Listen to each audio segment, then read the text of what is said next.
get straight into this episode. We'll start off by Carl and David introducing yourselves. So thank you very much. David, why don't you start off by telling everyone a little bit more about who you are and what you do? Yeah, of course. So my name is David Martins and I am the head of sales at Westgate Healthcare.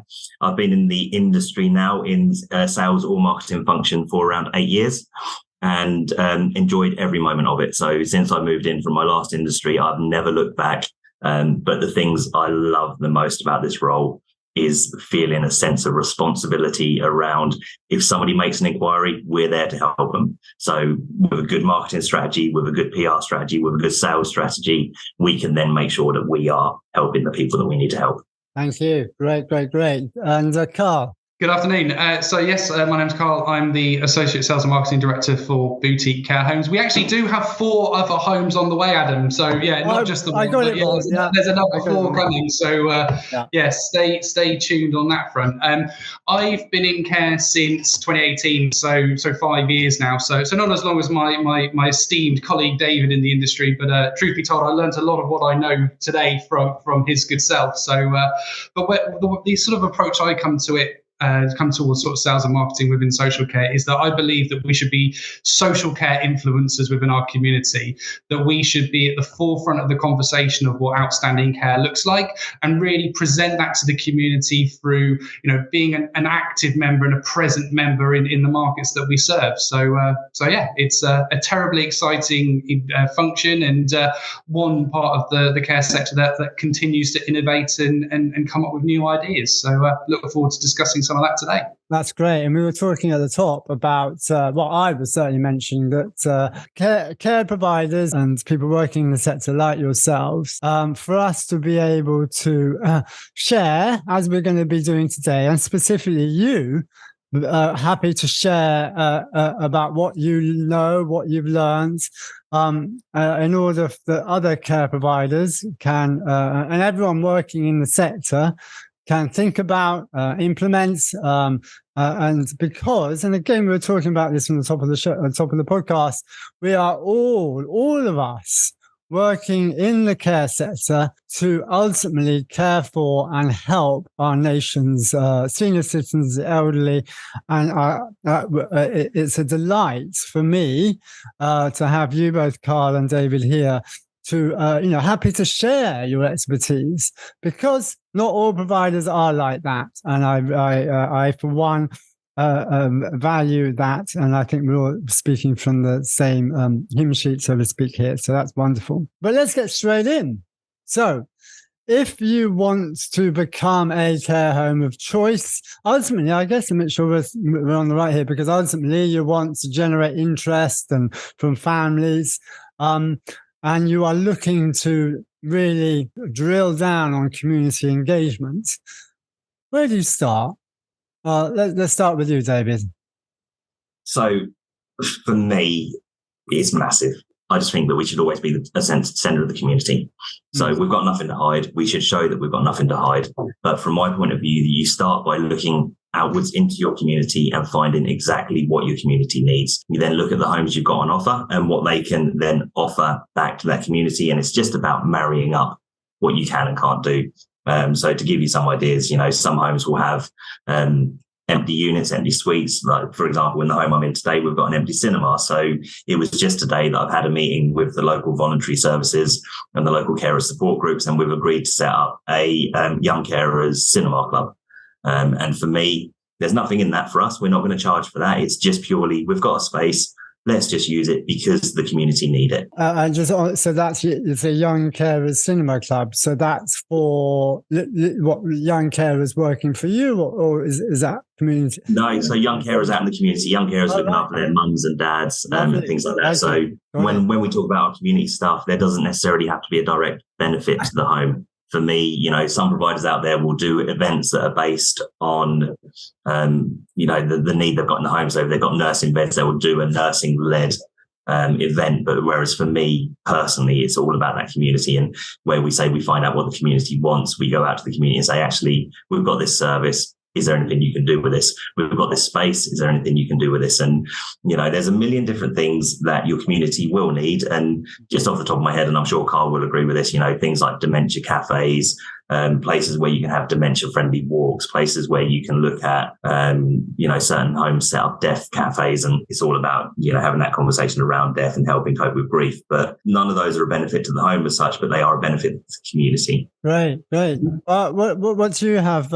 Carl, to chime in here? Yeah, I was just sort of racking my brains there, trying to sort of thinking back to sort of when I was a CRM, it's based in a single home. And I think, when you're sort of starting out and you're thinking, right, I need to come up with a community engagement plan. I need to start, making contacts with the stakeholders. It can be quite daunting. There's the markets out there beyond your home. The communities we serve are just absolutely monstrous. I mean, Boutique, we're based in, a couple of towns which, have sort of populations of 25, 30,000 people. And, that tends to be quite a small town in this day and age. And even a town of that size is quite overwhelming to start with. So I think the place to start is to immediately sort of look at what your home has to offer in terms of your team. Every member of your team has a social life. Every member of your team has a network of community groups, and have relatives that work in different industries that can all ultimately be the foundation of your network. So, as a starting point, sort of going to your heads of department, going to your team, and just asking them, what clubs are you part of? What groups are you a member of? If we think, if we look at our care team and our team in our homes generally, we have a massive age range from, those starting out in their career to those, later on in the journey. So there's a myriad of different interests and lifestyles that you can sort of pull from to initially, build a contact list to start working from. And even at that point, then just sort of look inwards at yourself and ask yourself, what am I passionate about? When I was a CRM, my passion was creating a dementia-friendly community in Billericay. So all of my networking in that first sort of 6 to 9 months was based around creating this dementia-friendly community. But, if you're listening to this podcast, you might have a passion for young people. So, setting up a cinema like David's done, might be the place to start. It might be looking at the cancer support group. It might be looking, at sight loss or other sort of sensory impairment. So those 2 points, looking internally at the wealth of network within your own home and asking yourself, well, what am I really passionate about? And starting from there, really. Yeah, I love this idea of finding out and understanding what your team have interest in, and if there's anything that you can move from that would be an interesting starting point. So what do you think of that, David? Does that, again, on the ideas of what to do, associated question I have with this, is this kind of like, for people listening, is this kind of like, okay, I'm going to write down a plan, or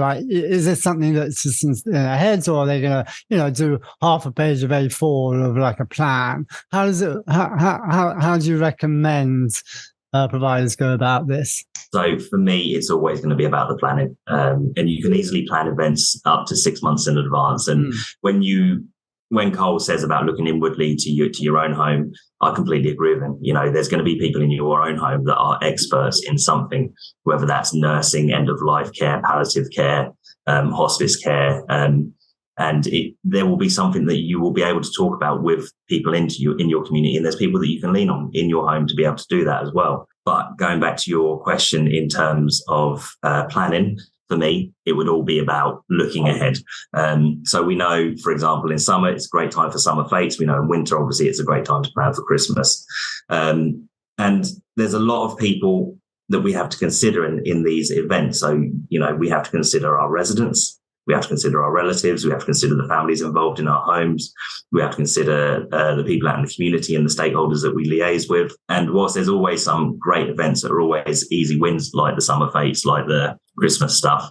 For me personally, it's about thinking outside of the box. And when you're holding these events, you know, and I've held, like personally, some of the homes that I've seen, we've held a World War II event in Essex where, again, nothing to do with the home as such, other than we had a load of reenactors come into the home. There was a Spitfire plane on site, and it worked well because it just drew the community in. You know, I like planning ahead. I like knowing what's coming up.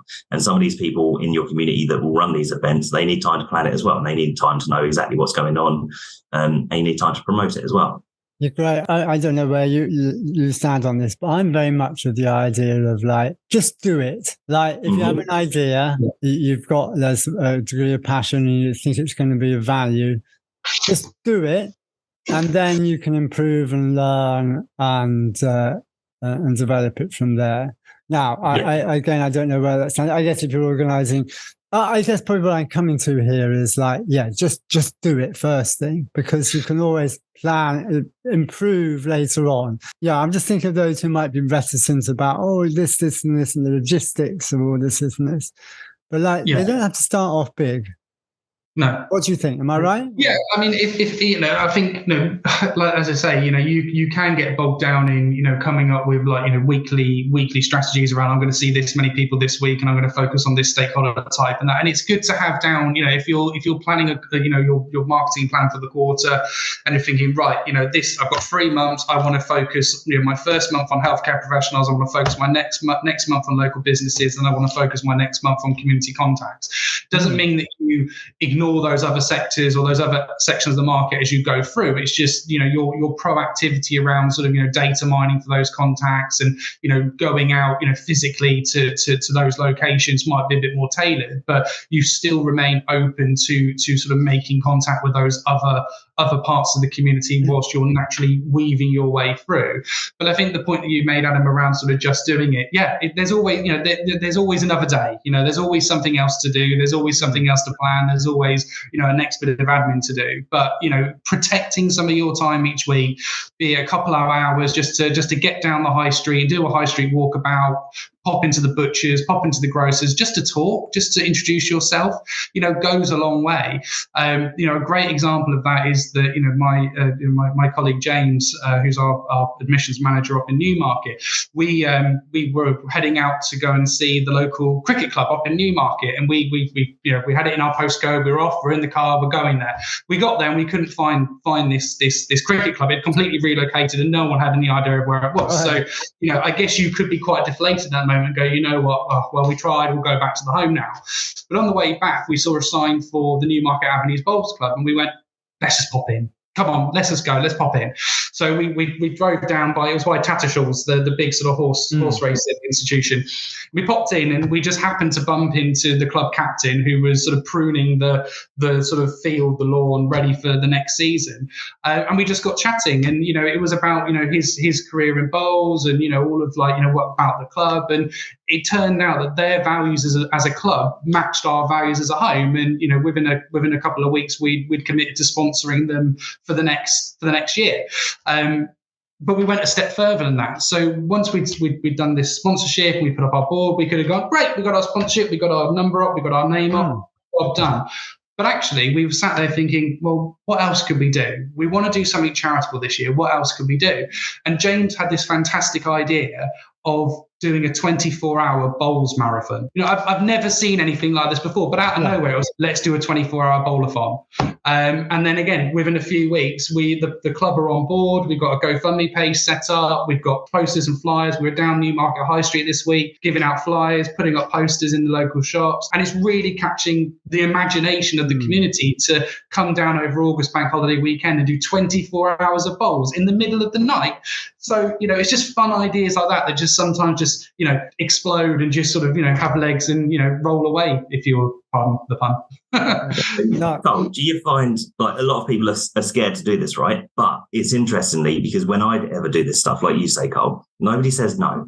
There's a fear out there that people are going to say no, and that's why they don't go out into their community, because, who's going to want to know us? Who's going to want to do this? But actually, nobody says no, because they are all part of a community, and, you know, everybody wants to help each other. And for me personally, it's just about, actually, there shouldn't be a fear here. The fear is ourselves. Just go out there and chat, because people don't say no. People want to help you. I mean, we all know about relationship-centered care in the sense that it involves the web of the web of individuals that sort of make up the care plan for that resident in your home, and that is the loved ones, the family, the district nurses, the community that all contribute to that resident's care plan. But it's the same within networking. If you take a relationship-centered networking approach and go to these contacts and say, rather than going, we're the local care home, can you refer to us? That's not going to get you anywhere. If you go in and go, we're from Brampton Manor Care and we're from the Burlington, we're from Chartwell House, what can I do to help you? What's your goal over the next 6 months? Do you need help with a venue? Do you need help with catering? Do you need an introduction to a different part of the community that we serve to help grow your membership? If you go in with the approach of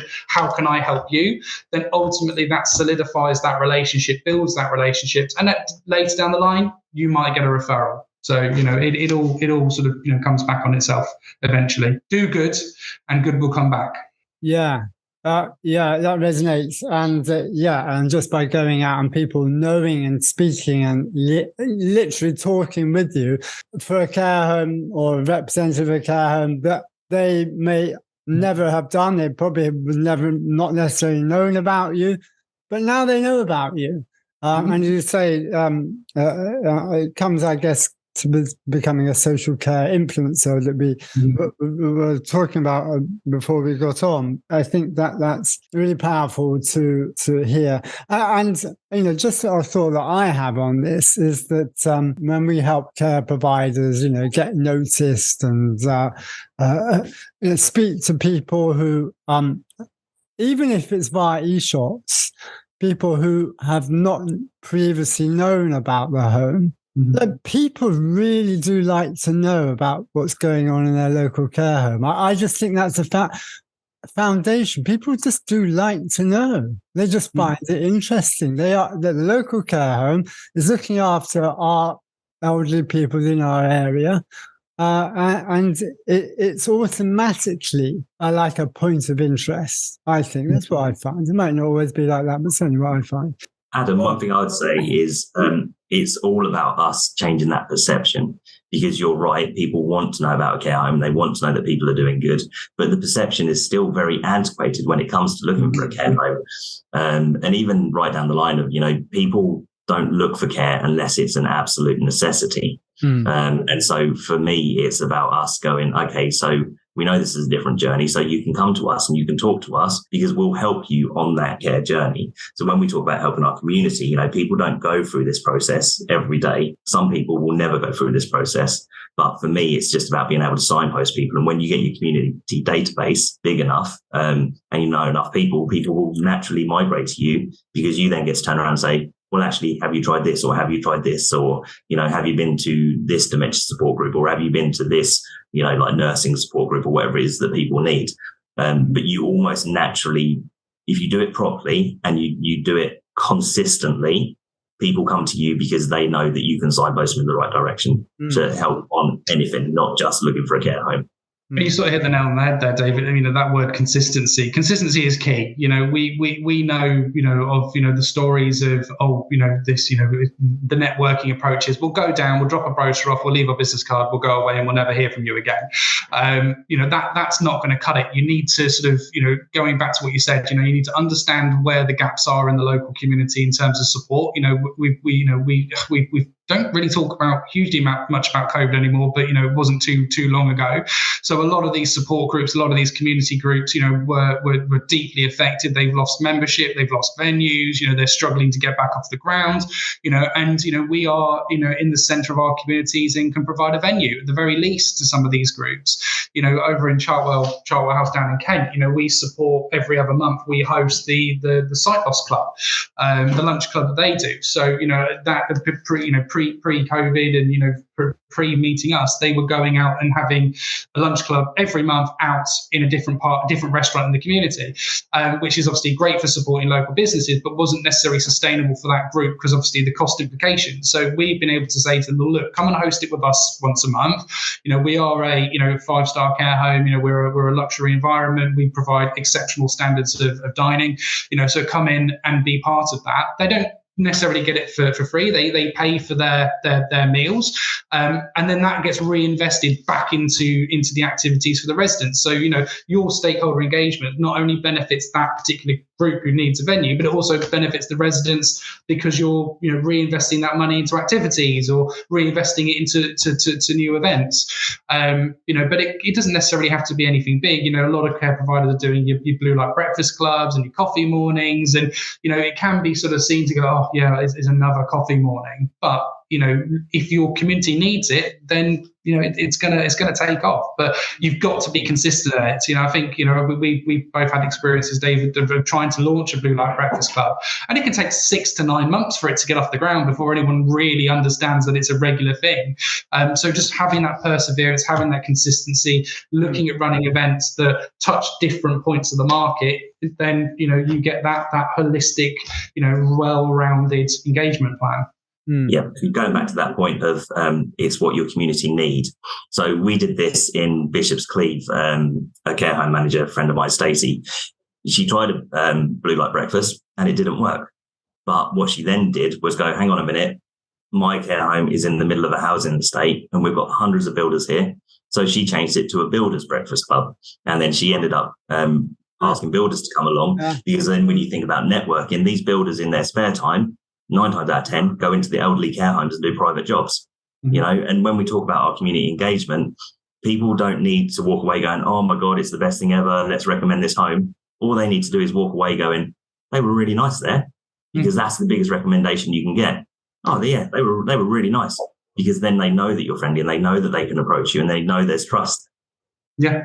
No, absolutely. I think there's another good example in that front from Kirsty and Emma down at the Burlington, and they one of the first things they did when that home got opened in 2019 was to launch this coffee morning in the community, and it was exceptionally popular. There was it was well attended every month, and then obviously COVID came and we had to stop doing that, and when the restrictions started to get lifted, we started having, relatives and people coming to us saying, are you going to start your coffee mornings again?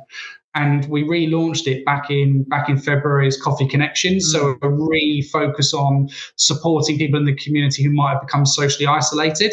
And rather than it just being a coffee morning, there's, an element of entertainment as part of that as well. And, it's been, running every month since that. And we're getting sort of, between 10 and 15 attendees every time of people who are isolated in the community and ultimately will need care at some point in the future. So, it doesn't have to be out of the box. It doesn't necessarily have to be groundbreaking, but having an asset for the community that is needed, that's the place to start ultimately. For me, it doesn't matter if you help. Sorry, Adam. For me, it doesn't matter if you help one person or you help 30 people. Helping one person is helping one person because they absolutely need it. Yeah. Great. Yeah. Well, amazing insights here and tips and advice and ideas as to what we can all do. And you guys are sales guys. Well, that's in your title. So let's talk about sales. Allegedly. Let's talk about sales in the more traditional sense of handling inquiries and converting inquiries into sales. What have you got to share with us here? Oh, top secrets. I mean, ultimately, it's all about building relationships. It seems quite a simple answer, but if you genuinely connect with the person that you're engaging with, if you find common ground, if you find that little something that connects you as humans, and you use that to open conversation and to guide that emotional journey, then that is what's going to create that long-term relationship with that individual.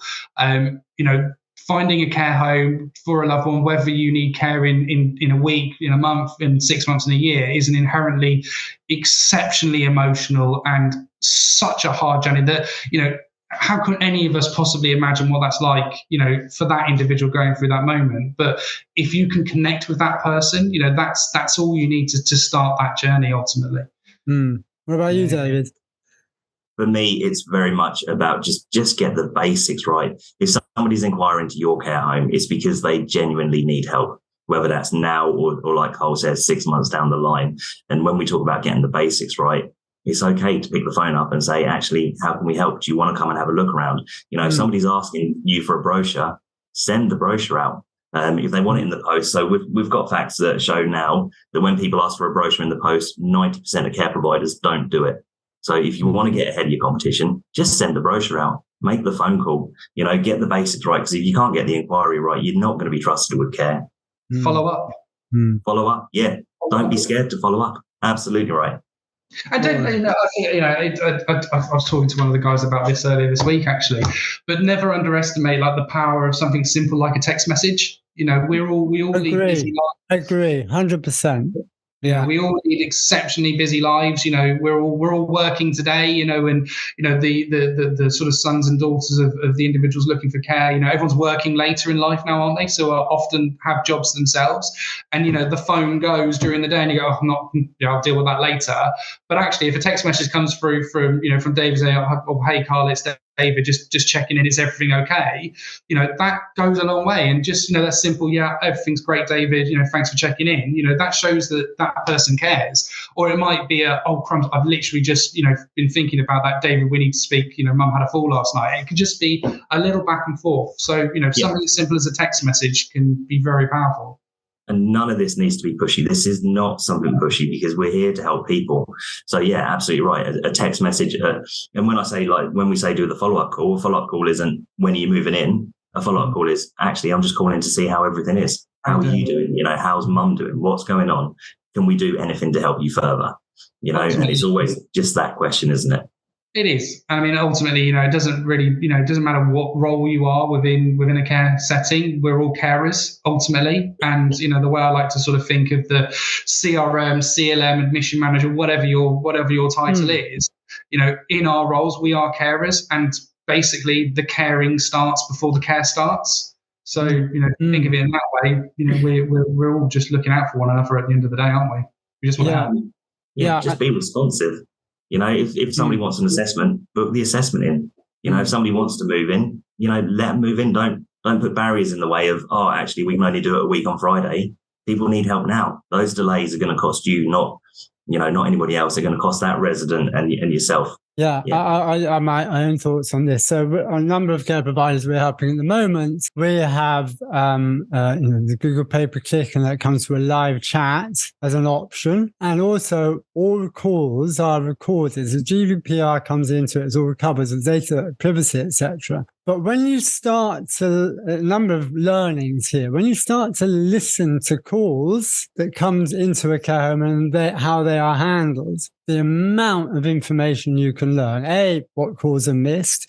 B, the tone of, someone when they answer a call. Are they being helpful? Are they trying, as you say, to help, to find out, to be trusted, show that they are there to help? And it's not just gathering information because like a checklist, we know if you're doing a checklist, but if you sound as though you are wanting to engage and help that person in a human way, you can hear that. You can hear that over the phone.